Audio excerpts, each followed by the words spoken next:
And guess what? We are live with Dee Lainer. I am so excited. It's Mary Alice Curran. And I have to start this off by giving a real shout out to Katie McNamara, because when we were at ISTE this past June, she told me we have to go to the Microsoft. And it was like packed. And I let her do her thing. I'm kind of mad. I'm kicking myself, Dee, that I didn't follow in suit. Because afterwards she came back like she had just won the jackpot because she had your book. And then I said, well, what did I miss out on? And so she waxed on eloquently about you, about solving time. And so Katie McNamara, thank you so much for making this connection. And we are so excited, Dee, that you're joining us today because as a direct result of ISTE, we reached out to you and said, we'd love to highlight Solve in Time as part of our month-long digital citizenship event. And you set us up with Nairi and Maryland, who are going to go live. They're going to do a social media takeover for us. So today we get to learn what it is, all like the mission behind this, and then we'll get to see it later next month in action with students. So I can't think of anything better than this. Oh, that's all of it is amazing. It's been absolutely great meeting you, connecting with you, and obviously the entire community now. I feel like I'm part of the family. So I am happy and excited to be able to share about Solve in Time and all the things. But another big shout out to both Nairi and to Maryland. They're the ones who are really utilizing Solve in Time in a classroom context, as well as in professional development with teachers on a much more regular basis than even me. So I have to give them a shout out. Wonderful. Well, I mean, for anybody that's joining us that says, I don't even know what's Solve in Time, let's just start there. What is Solve in Time and how did it all begin? Ooh. That is a 2-for-1.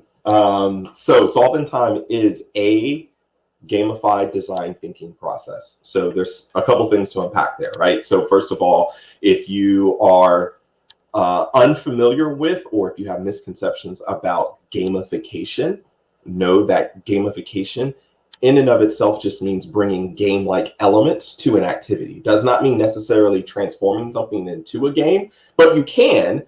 So all things that are gamified, but not everything that's gamified is necessarily a game. Does that make sense?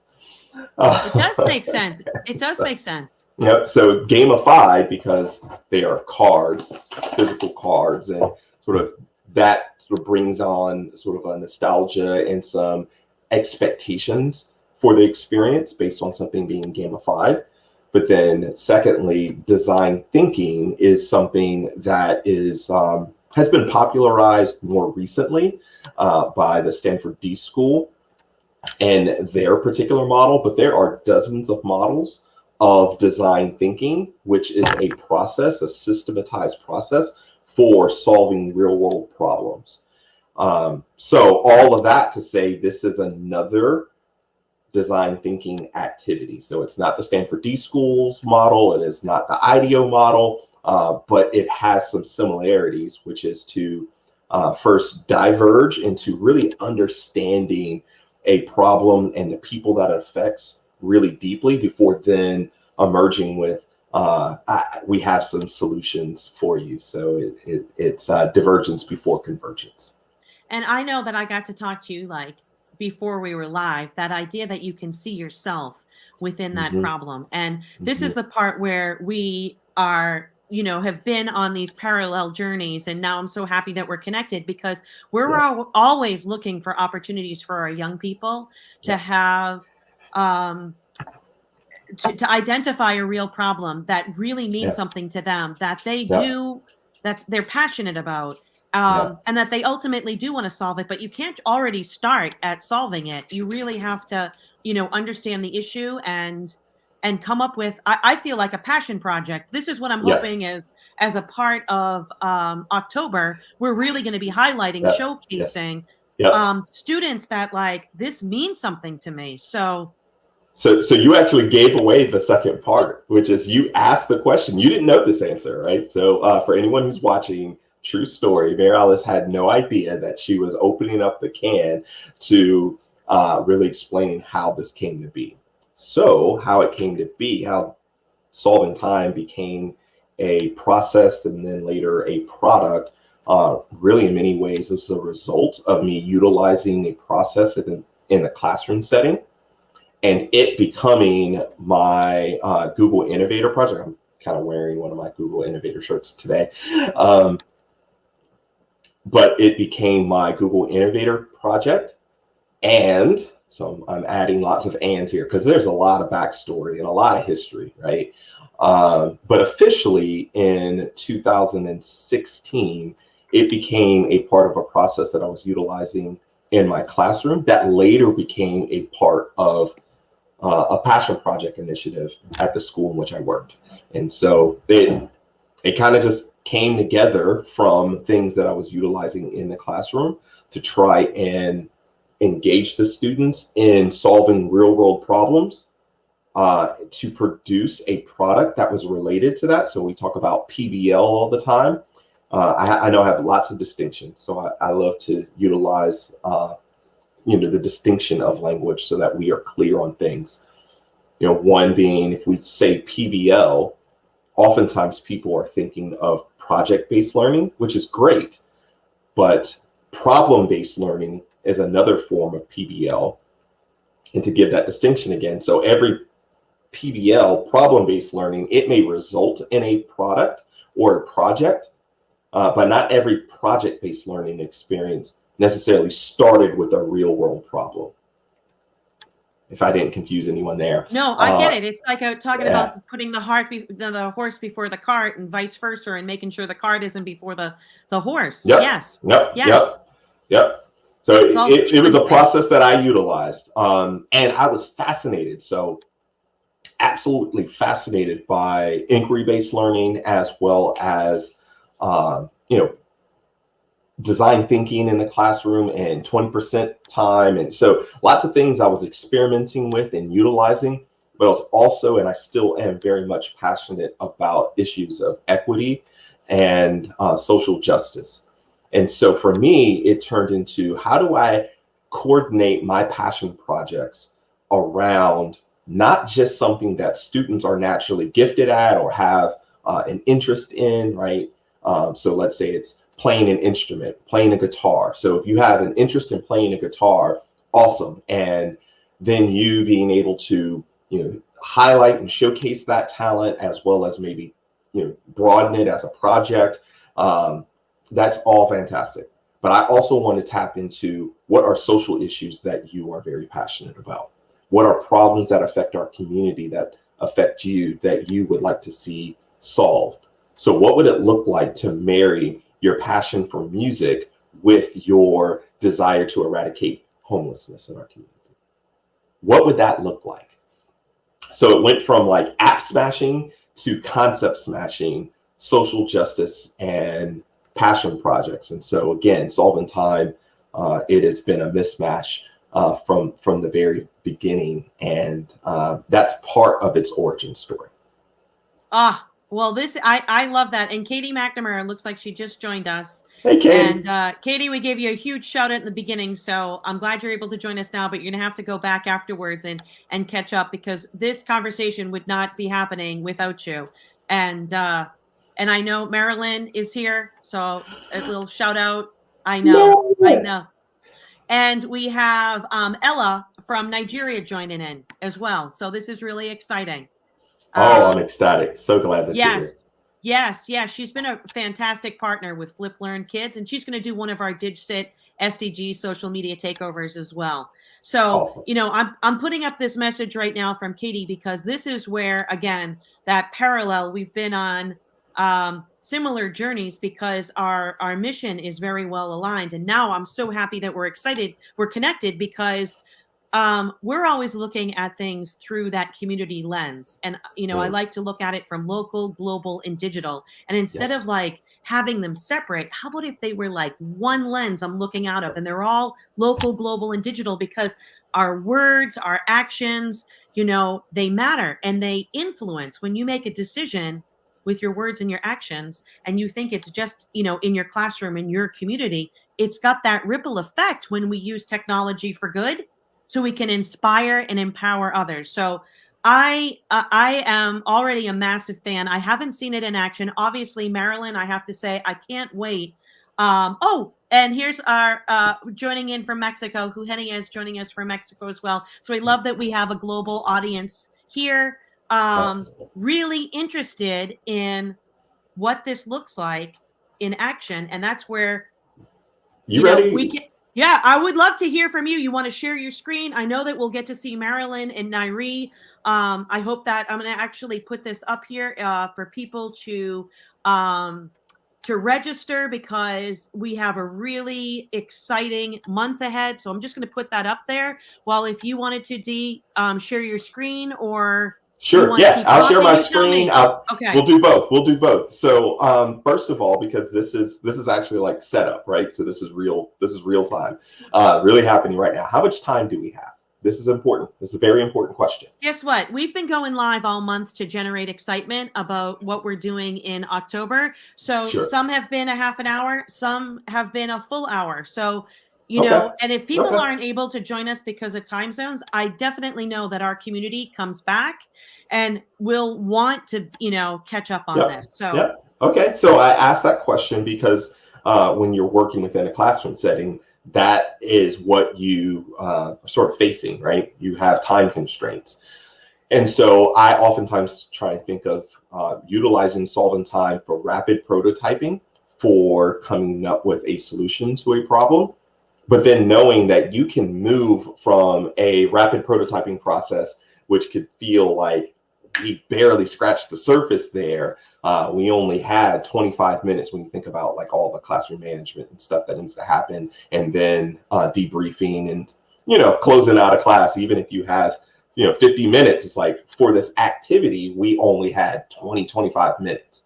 Well, you can transform something from the initial experience of utilizing solvent time to a full-on project, right? Something that can extend for an entire week or 2 weeks, something that could give students much more time in order to continue to build on what they first developed in a very fast-paced and exciting format. And so that's why I asked, because I think we should just do something that's more rapid.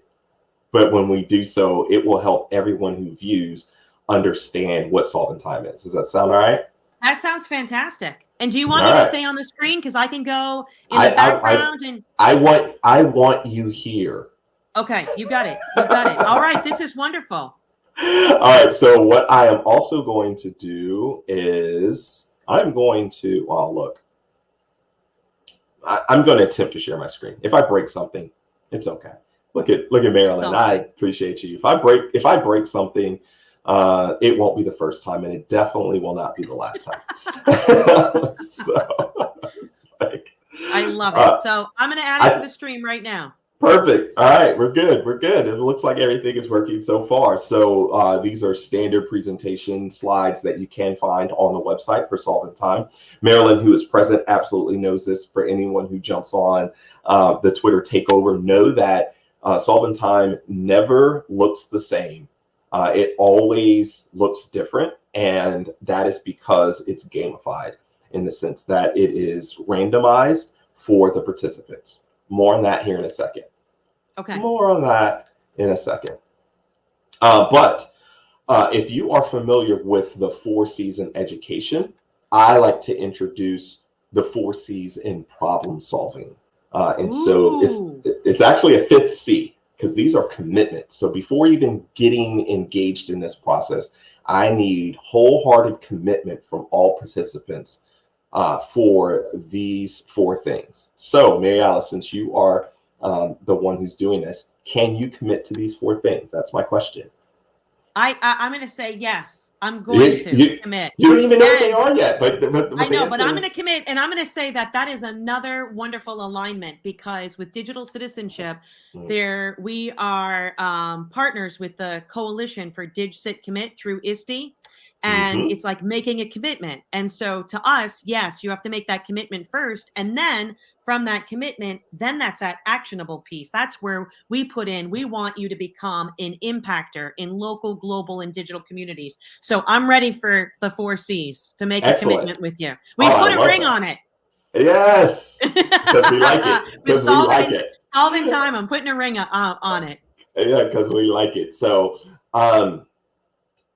you see here, the very first commitment is to critically think about your opinions compared to research and the experiences of others, because this is normally done in a collaborative context. So groups of 3 or 4, and asking each participant individually to critically think about their opinions compared to research and the experiences of others. Second commitment, collaborate by seeking to understand and incorporate the voices and talents of others. You're going to start to pick up on some themes here. To get to the third. It sounds like we, not me, so far. Like this, Yep. you know. Yep. So far, I want you to know I'm in for the first 2. All right, you're in for the first 2. Well, then I have high expectations then. Hopeful expectations around the third one, which is communicate by listening intently and sharing with awareness of verbal and nonverbal language. That is a skill. That is an art in and itself that, we need to practice as the grown-ups and model, yes. But also, carve out time and space for our young people to really, because that listening is really important. Agreed. You're actually leading into one of sort of a subpoint. It's something that I regularly share after utilizing solving time, which is to say, this is a diagnostic. Now, if you say that up front, then people will be on their best behavior, right? But that's actually not what I'm after. What I'm after is within this is grounded theory in action, in that I can view and observe how participants are interacting with one another, and it gives me a clarity of what are some of the things I need to reinforce in the classroom. So the last one is my personal favorite, and that is creatively sharing your ideas in bold, non-traditional ways. And you're going to see that come up in this process. Well, I'm a non-traditional learner, so number 4, I'm really embracing. Awesome. So we are all in so far. So now let me explain what this process will look like, because if there are those that are familiar with a design thinking process, you may think, oh, the process looks like this, and you will see similarities, but you'll also see some differences based on whatever design thinking process you are most familiar with. Solving time goes through the process of first identifying and summarizing a problem. So that will be the first thing that we do, and that'll be the first card that we flip. Next, we will utilize research and personal knowledge with whatever question is behind this card. And I say this card because I have 6 options here for each of these cards. So we'll see what each one reveals. Number 3, understand. So the third step is seeking to understand. This is both cognitively and emotionally. It is utilizing your empathy and compassion related to the question that is related to the original problem that you were trying to solve. With me so far? I am. I'm with you. Excellent. Number 4, now we look to solve it, or at least we aim to consider what are the resources necessary and what are some of our early thinkings around solving it. So this is utilizing your imagination and critical thinking, and we're going to use that to answer the question that's behind this card. So this is a great pause moment to notice that we don't even attempt any sharing of potential solutions until at least the 4th step. Okay. Right? Because it's forcing us to think critically and to communicate well around what we're learning around the problem before saying, I have an idea. Marilyn sees a new heart icon she's just added. Yes. That was part of just a change that I think was necessary to connect with what the language of what these questions are. So the questions are around understanding, and that is more heart level. And so I changed the icon in order to match that. I love this. And Dee, I'm thinking again, that parallel journey that we're on, we talk about creating these experiences for our young people to lead by hand, heart, and mind. And I'm thinking this is solve in This is time in that. action. Yes. Yeah, this is that. No, for sure. This is that. My favorite, I mentioned it before, and you said that you are a creative learner, and we all are. So the fifth step is actually to share out a solution utilizing your creativity and communication. So that is that. Oh, wait, there looks like something I'm missing here. Oh, okay, I'm missing something. And this is really important. Because let's say, Mary Alice, you were in a group with Marilyn and two others, right? Say you were in a small group and you would have a set of cards. You would not only have these 5 cards, you'd have one more card. And it is the SOS card. This is my absolute favorite card because this is gamifying the ask 3 before me rule. Those of you are familiar, right? Okay. So the back of this card, every one of these cards are the same, and it requests that you first consider who's someone else that you could speak to, what are other resources that you could refer to, and if you were to search online, can you find the answer on your own or as a team? And if the answer is no, we're still stuck, then raise this card. And then if I am present as a facilitator, I will come over and I will help you. But then I'll take your card, so use it wisely. Oh, that's a nice little twist to it. Right? That's the gamification piece. Okay. So it's gamified because it's cards, so that's like sort of familiar material.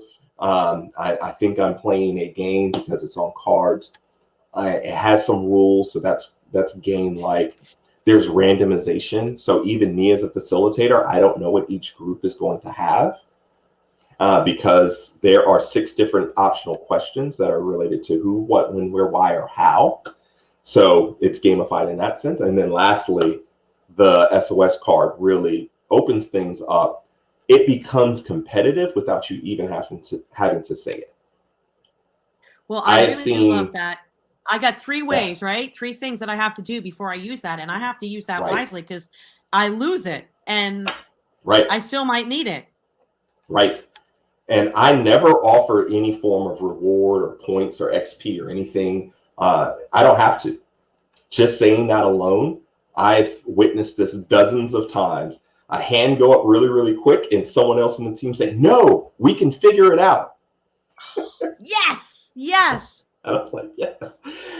But the freedom is, and I say freedom as an educator, is because I get to roam the room and I get to, see these groups operating. And because this SOS card is in play, there aren't a million hands going up and me having to answer questions here and there.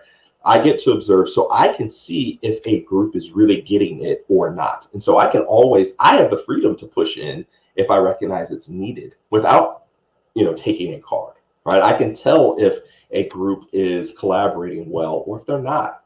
And I can choose to chime in or I can choose to not, depending on what I'm trying to accomplish as an educator. Okay. That's the process. That is the process. Well, Marilyn, I can't wait to see, the DigCit SDGs social media takeover that you and Nairi are going to do, because now we kind of have the bigger picture right now, and then we'll be able to see it, students doing it. And that is really, really exciting. Now, I saw a hashtag and it was like solve in time here, or like, I'm thinking, is that like, I want to be a part, I think it's like a club. I don't know. So Marilyn's part of she's definitely a part of the club, and Nairi and some others. Facilitation is the best. Nairi. Oh, Nairi is here. Yes, Nairi, the Solviteers. So Yeah. So what is that? Solviteers. That's it. Solviteers. What is? Tell us about that, because I noticed, and I'm kind of feeling like I'm not part of the club. So there is a small group of people who have kind of been here from the very beginning, who were part of my test group, if you will, because I was constantly testing with students. And I had the privilege of, I still do, of going to conferences and things like that and working with other educators. But there are some fantastic people like Nairi, like Marilyn, who kind of saw the very early iterations. And I will say that it wasn't that great, right? My kids were patient with me. My third graders, fourth graders, fifth graders, they were patient with me. But it started as one thing and it eventually evolved to another and to another. But there are people who've kind of seen its evolution from the very beginning and were willing to try it in their classroom settings and give me feedback. So they're the originals. They're the OGs. The OGs. Yes. I love that. I love that. Well, I didn't mean to hijack that hashtag. I should have probably asked what it was before. No, it's all good. It's all good. It's all good. You kind of just if you shout them out, they know who they are. They know who they are. Okay. Well, you kind of answered the question that because I didn't know what grade you taught. So solving time. What grades for people that this is, they're new to this? When can you start? So, yes. So you're asking a question, but I have to give some information back. So I actually first started as a high school business teacher, and that is where my incorporation of social justice issues in the classroom first got started. And I was just doing standard project-based learning around social justice issues.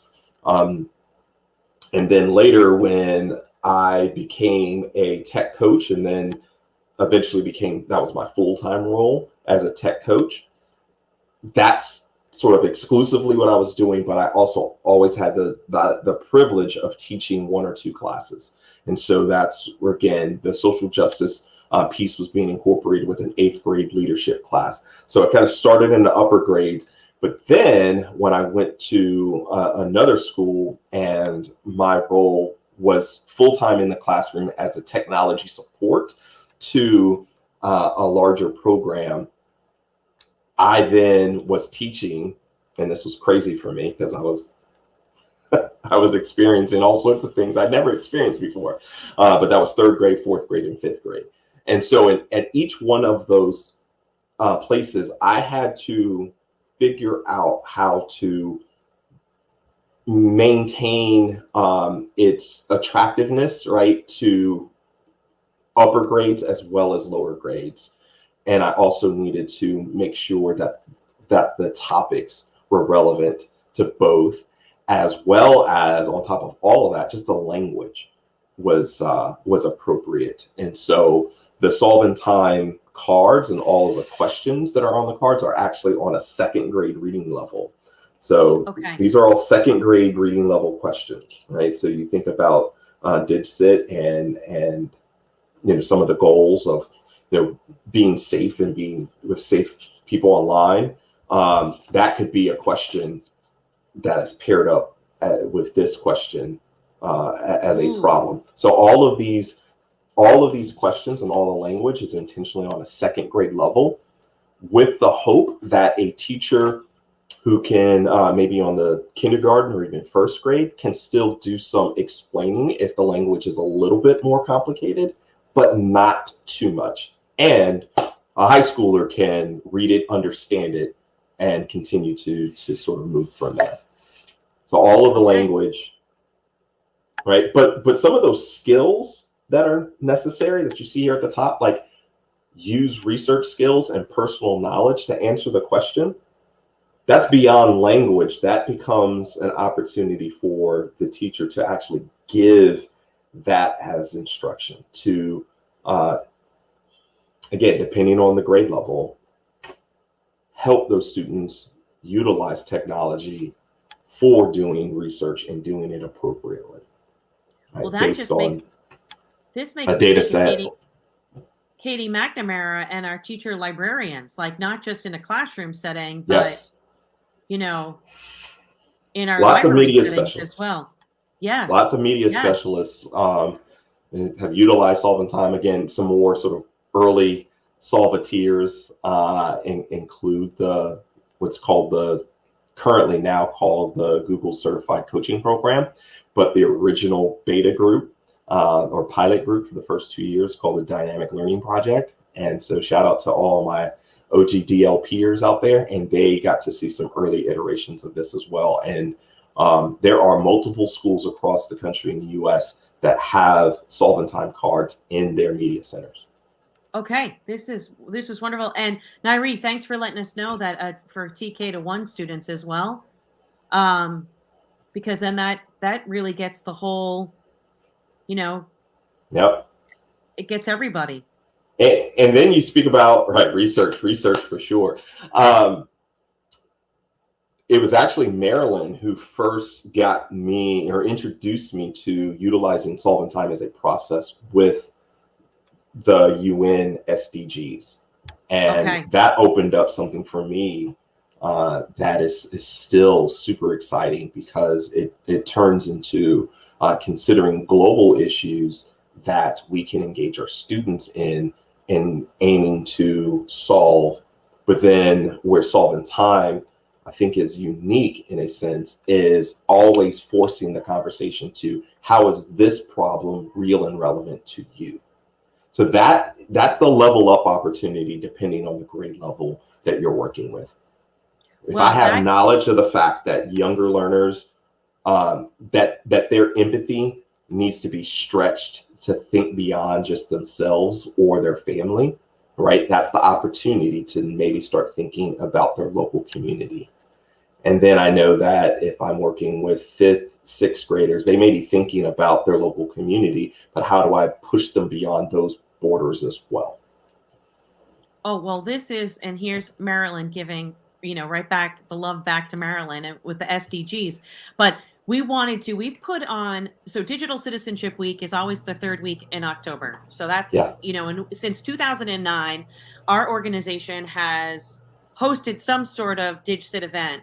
It could be a day event, a 24-hour event. Sometimes we've done something for the entire week. This is the first time we've decided to do something for the entire month. And we decided to add digital citizenship and those elements with the SDGs, which we think is a winning combination. And it really, I'm wondering too, with this solve in time. So each day, what's going to happen for our social media takeovers is each day we'll get to see what does this look like in classrooms literally around the world. So here's that opportunity to inspire and empower others. But each classroom doing that social media takeover is going to have a call to action. So there obviously are 31 days in October. We're only going to do it Monday through Friday, the school days. So we'll have an opportunity for K-12 classrooms every single day to pop in, pop out, experience, kind of, pull the curtain aside to see what this looks like in somebody else's classroom and take a challenge. Now, I am wondering with Solve in Time, since we've got that parallel journey, we are bringing back, I don't know if you know Leanne Lavender, but we went live with her last week. She's in Canada. Her area of expertise is digital storytelling. And when we put on an event for DigCit Week in 2019, we did something called our Impact Talks, which is, I guess, our version of a TED Talk, an Ignite Talk, but it's not a presentation, it's a story. The focus is on telling a story. And we want them no more than 7 minutes long. And so we are bringing back, Leanne Lavender is doing the social media, takeover the very first day on October the 3rd. Yes. I'm wondering if there could be some Solve in Time Impact Talks, because that would be amazing. Really excited about those type of stories, and then putting that showcase back on our young people that are doing incredible, they're doing this incredible work thanks to these grown-ups like Nairi and Marilyn and Katie, that say this is important and we're carving out time and space and this is a priority. So what do you think about some impact talks and Solve in Time? All right, this is how I imagine it could go. Okay. So groups could work together, and one group could have, maybe this is their starting question of what is a problem that you want to solve. They choose from the list, and then whatever that problem is what they center on. Their research question might be what caused the problem. That's different than what another group may have. But now that's kind of the lane in which they are now traveling and doing some research. To then maybe their next question is, when did you first notice the problem? So then they start discussing ways in which they've discussed they've noticed this problem. So again, this is now leading them into where they go with whatever their solution might be. So then they get to the solve card. This group might ask the question, how might you solve it in a new way? So they start thinking really out of the box, thinking of all sorts of creative things. And then they get to the last section. And I'll just use this as an opportunity to share, because this is where I think this fits so well with impact talks. So maybe one group gets, you have to give a song or a speech, right? Maybe another is you have to produce a skit or a play. All of these are storytelling, right? Opportunities. Yes. There's a sketch or a poster, which could be supplemental to the story that they tell. Speaking of stories, they could have a story or a poem, right? Or there could be another group that has full choice in what they choose to do, which sometimes could be more difficult, to be completely honest, of having to choose between all of those different elements. So they can add in lots of creativity in their storytelling to, I think, really highlight an issue and the sort of impact that could be made by solving that problem. And that's how I could envision solving time being utilized in that particular case. Okay, well, that's going to be one of the challenges. And so that's why to register to join us, this is, classrooms, not just to talk about Digital Citizenship Week or to have that assembly or to put, unfortunately, I feel like, there's that check in the box. So it was DigCit Week. Check, we did that. We want to go from that commitment, just like you do, first make that commitment into that impact, into that, I want to make digital citizenship a verb. And that's I awesome. want our young people not just to do it for DigCit Week, but we want this all the time. And that's really why we decided to do this month-long event. And I also want to share that you and I mean, we really haven't had that much time to talk, right? And right. So not enough time. No, we haven't had enough time before we decided to go live. And so Right. some of these things where I didn't know your background story, that it was your passion project, which is like now modeling it, that's how it started. But then also so many of that we have been in this same space with the same sort of mission. And I always like to think of it as connecting the dots or, skipping stones with that ripple effect. But yes, I think it's pretty amazing that, legitimately, a lot has been revealed that we had no idea we've been This is not an act, people. Yes. This is not an act. Yes. Absolutely. Yes. I would be also remiss to not mention before, whenever we close out, that the Solve in Time cards, because I know people may be seeing these premium cards and thinking, how do I get those? And oh, wait a minute, if I can't get them wherever I am, that kind of stinks. So there are free resources. All of these cards are completely free to download on the Solve in Time website. So whether that is due to affordability or availability, don't let that restrict you. Those are free to download. And there are a ton of free resources that are on the page, including translated versions, as well as mobile apps, free cross-platform mobile apps that could be utilized for sharing out your solutions. And then there's a whole mega resource all on specifically on diversity, equity, and inclusion efforts. And so check out the website for all of those resources. Okay, Dee, this is really exciting because my colleague Eugenia, joining us from Mexico, I was going to ask that about in other languages. So this is something as easy as going to your website. And going to the resources page. Go into the resources page, and this is something. Actually, she's going live at 7 p.m. today in Spanish. And I'm going to be there, but unfortunately, I'm not going to be very helpful. But I love the fact that this is something in other languages that she can bring, because she takes our programs and our partnerships and our classroom exchanges to Spanish-speaking communities around the world. So this is wonderful. Awesome. That's awesome. So right here. Here's the website. So if you go to resources and go to translations, you can see some of the translations that are there. And if you would like to contribute to other translations, I would absolutely love any of that. These are all by fellow Solviteers, right? folks that, again, are just contributing out of the goodness of their heart and for the sake of helping students' voice really be elevated in solving problems that affect us all. Okay, Dee, this is really like the beginning of something like wonderful together, because we just to even backtrack a little bit, in June, Sure. this past June, we hosted one of our DigCit summits around civic readiness, Okay. which is the new state initiative in New York, and which was being rolled out the 1st of July. And so in June, we created, a day around conversation, making connections, building community, to see like what might this initiative around civic readiness look like, next school year. And so we promised, as part of the Digital Citizenship Institute, we will continue to support BOCES. We'll work with individual classrooms. We'll work That's with so school fantastic. districts, because instead of just like talking about things, where's that actionable piece? So I'm Yeah. seeing a wonderful way that Solve in Time can be that actionable piece. And October is the month, right? To jump into that swimming pool, to get your toe, to put your toe in the water or jump right in, make that Good commitment, stuff. because what we said in the end of June was, even though that day was designed specifically for New York educators, we opened it up for everyone because it's a universal theme. And I feel like civic readiness and digital citizenship goes, hand in hand.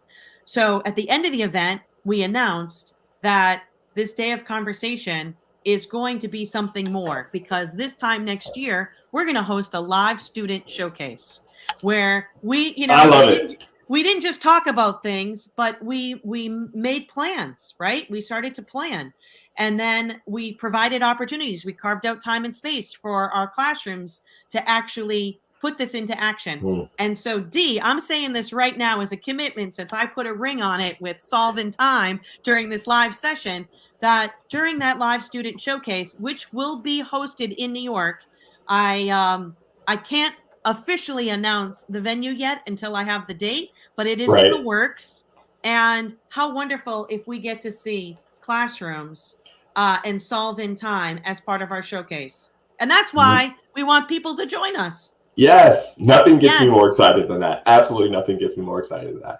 Seeing students come up with solutions that are way out of my thinking, right? Like way bigger than I would have ever imagined, and seeing them make commitments, and then seeing their talents on display, right? In their creative ways in which they share those solutions. I mean, if I can be there, I will be there, because I want to witness it for sure.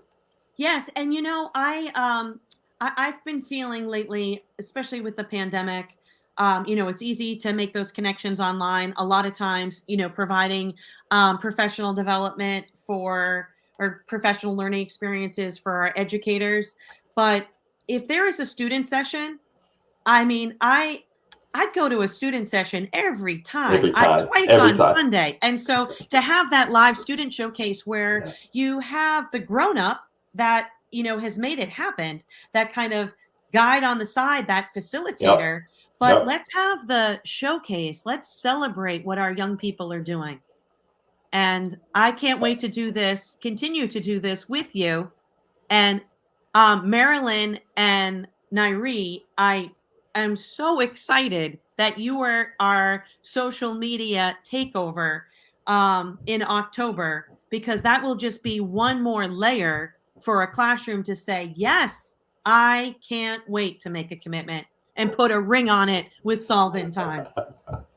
Those two ladies are absolutely amazing. Absolutely amazing. I am honored to call them friends, and I love how they utilize Solve in Time in the classroom setting and professional development, because ultimately it's always around elevating the voices of others. And those, so sort of a peek from my book is to say, how do you call in the people who are most proximate to the pain of the problem in which you want to solve?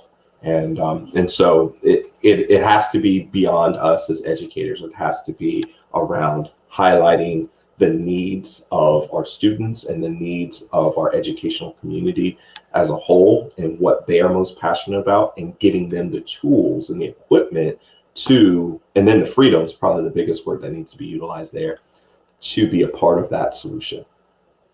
Yes, well, I've just put down there in the banner so that for Twitter that people know how to get in touch with you. I should have put the website too. So I'm going to guess it's solveintime.com. Is that or That's right.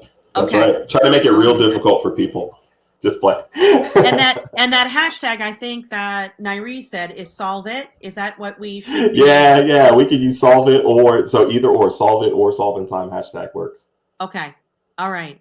This is I love it with the mashup with the SDGs. So I'm hoping too, and this is a message for Marilyn and Nairi that perhaps that impact talk might not necessarily happen in October, but the idea could happen in October and could be part of that showcase this upcoming spring.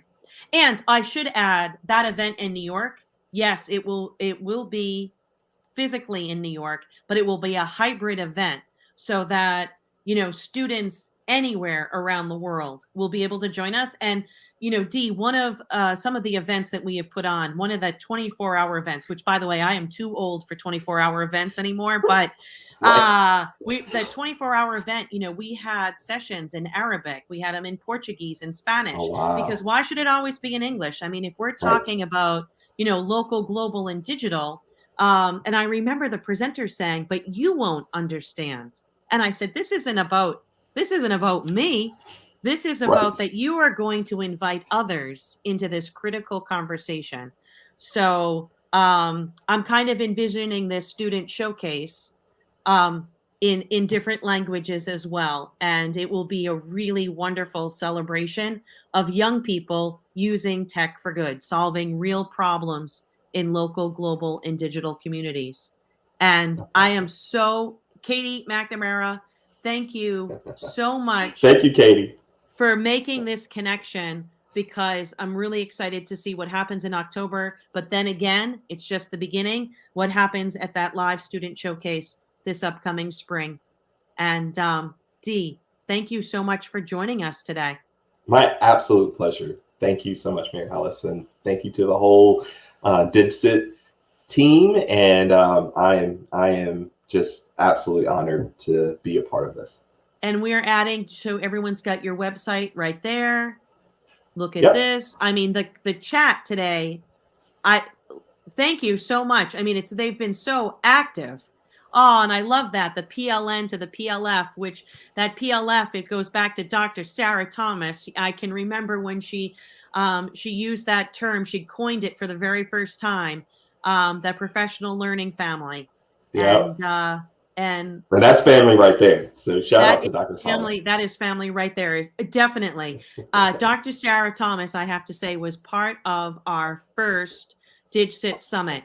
And I remember saying, we don't have any money to put on this event, but I need you. And she's there. I already know her heart. It was like nobody had done it before. Digital citizenship back then was like an add-on to conferences and, to an ed tech conference or to a bullying conference or cyberbullying conference. And we carved out time and space that it was going to be just digital citizenship. And Sarah was there, Dr. Sarah Thomas. And, since then, the community of EduMatch, we can give them a shout out as well. So this has been just wonderful. You are a breath of fresh air. And thank you. I'm so glad that your passion project, has that ripple effect and is impacting the lives of so many. So thank you. Thank you. Thank you. Thank you. The community that joined us live, as well as the community that will catch up on their time zone. We look forward to continuing this conversation with you. Absolutely. Wonderful. Thank you.